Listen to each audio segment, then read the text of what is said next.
istiqomah itu pula ada istiqomah yang bil lisan, istiqomah bil jinan, dan istiqomah bil arkan.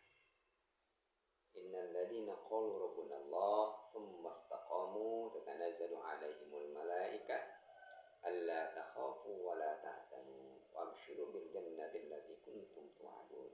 Semuanya orang-orang yang berkata, berucap rabbunallah tsumma istaqamu, lalu dia istiqomah. Itu yang membedakan antara kita orang yang beriman dengan iblis gitu. Kita beriman kepada Allah, innal ladzina qalu rabbunallah. Iblis juga mengaku bahwa Tuhan itu Allah. Kata iblis, Tuhannya siapa? Ya Allah. Tapi kita itu punya istiqomah, tsumastaqam. Iblis tidak tsumastaqam. Jadi yang membedakan antara iblis dan kita adalah ketika kita istiqomah.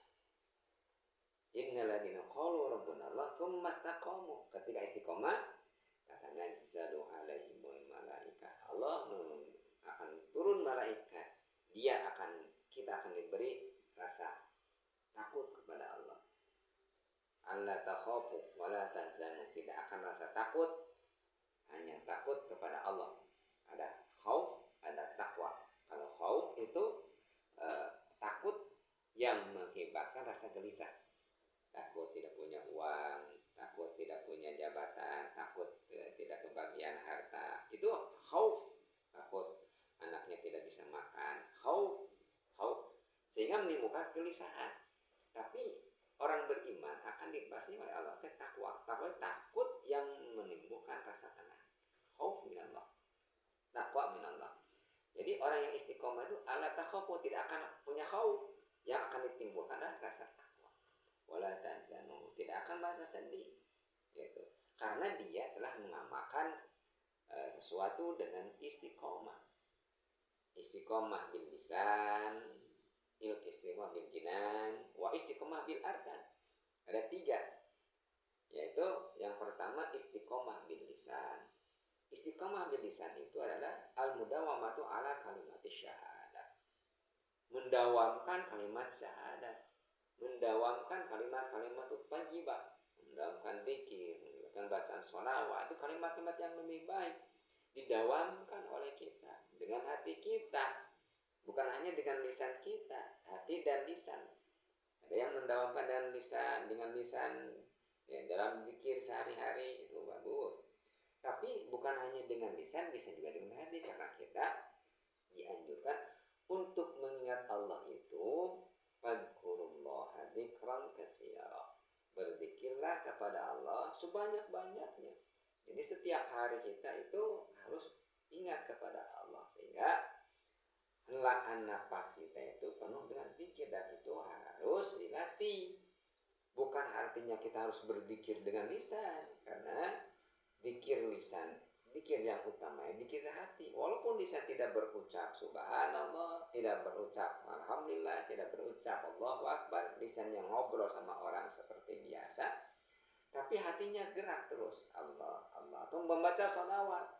Walaupun dia tidak membaca sholawat lisannya, ngobrol sama orang tapi hatinya terketuk. Allahumma shalli ala sayyidina Muhammad al-Fatihil mawliqal khatim lima sabaqana asrabina wa ala alihi wasalatikal mustaqim wa ala alihi qadimaradim. Dalam hatinya terus bergerak gitu.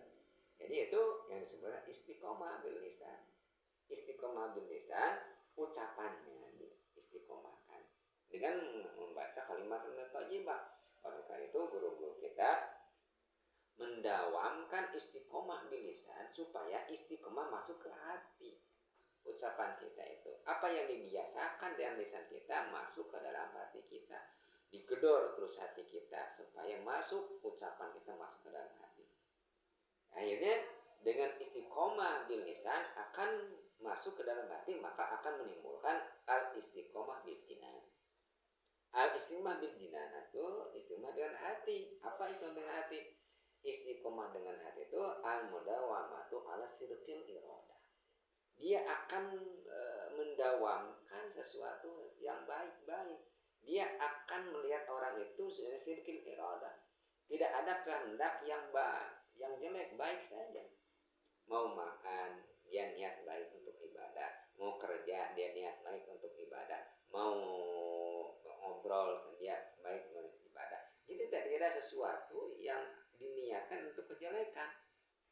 Bisa jadi orang itu niatnya niat baik, bentuknya bentuk baik, tapi jadi jelek karena jelek niatnya. Kata baginda, kam min amalin yatasarraf bi suratil akhir wa sabasudnya bi sunniyah wa kam min amalin yatasarraf bi dunia wa sabas akhirah bi husniyah.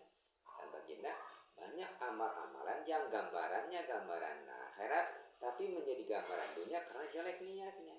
Kelihatannya dia itu sholat, puasa, membaca Quran, membaca sholawat, tapi niatnya jelek, akhirnya menjadi pahala dunia. Isu ini karena jelek niatnya. Tapi akan sebaliknya, banyak orang kata baginda yang kelihatannya gambarnya gambaran dunia, bekerja di sawah, di kantor, menjadi kuli bangunan dan lain sebagainya. Kelihatannya mencari dunia, tapi karena niatnya baik menjadi amal akhirat, dia mendapatkan pahala dari Allah Subhanahu wa taala karena sidqil iradah, dalam niatnya yang baik ya, karena kesedah istiqomah dalam jinannya. Sehingga lisan istiqomah, jinan hati istiqomah akan menampilkan arkan istiqomah bil arkan. Istiqomah dengan panca indera. Apa? Kita al-mudawam ala ta'at wal ibadah. Ya, akan senantiasa mendawamkan taat dan ibadah. Kita dengan istiqomah hati, ucapan kita dan hati kita, maka badan kita akan bergerak menuju taat kepada Allah Subhanahu wa taala, menjadi enteng. Dan itu adalah karomah maknawiyah. Karomah secara maknawi, intinya karomah itu ketika seseorang beribadah kepada Allah dengan istiqomah. Jadi kalau kita melihat, orang umum melihat bahwasanya kehebatan para wali itu luar biasa. Emang dia para wali Allah punya luar biasa, tapi bukan karomah yang utama sebenarnya luar biasa. Justru karomah yang utamanya istiqomah dalam ibadah para awliya Allah. Jarang di antara kita kalau datang kepada awliya Allah berziarah, jarang untuk mencari meminta kepada Allah. Mulai para awliya Allah minta diistiqomahkan ibadahnya. Kebanyakan kita itu meminta kepada Allah untuk hadiah dunia. Ya Allah, berilah rezeki dengan tawasul kepada wali Allah. Ya Allah, berilah jambatan dengan tawasul kepada wali Allah. Itu juga boleh. Tapi yang intinya para wali itu mengajak kepada Allah. Oleh karena itu, kalau para wali mengajak kepada Allah, ibadah kepada Allah, yang harus kita pinta yang lebih utama, yaitu ya Allah, berilah saya kekuatan untuk melaksanakan ibadah dengan doanya para wali tersebut. Jadi minta kepada Allah istiqomah dalam ibadah. Karomah yang ada di para wali itu yang utama karomah maknawiyah adalah karomah istiqomah di ibadah. Itu kata Syekh Asy'ari. Lalu wakashful hijab an qalbihi hatta arafa maulahu. Lalu istiqomah dalam karomah para wali secara maknawi itu terbuka hijab. Artinya terbuka hijab bukan bisa melihat yang hantu, bukan melihat sesuatu yang tidak ini, tapi terbuka hatinya sehingga dia kenal kepada Allah. Bukan bisa melihat jin, bukan bisa melihat hantu dengan secara dohir, bukan karomah maknawiyah. Karomah maknawiyah itu bisa melihat hatinya sehingga dia seolah melihat Allah. Arafa rabbahu, dia hidupnya bisa melihat keagungan Allah. Atau kalau tidak bisa melihat Allah, dia akan senantiasa diperhatikan oleh Allah Subhanahu wa taala, sehingga orang tersebut akan terbina akhlaknya, akan terbina ucapannya dari sesuatu yang tidak baik. Ucapannya jadi baik, tindakannya jadi baik, akhlaknya jadi baik, karena dia merasa diperhatikan oleh Allah Subhanahu wa taala. Itu istiqomah, terbuka hatinya.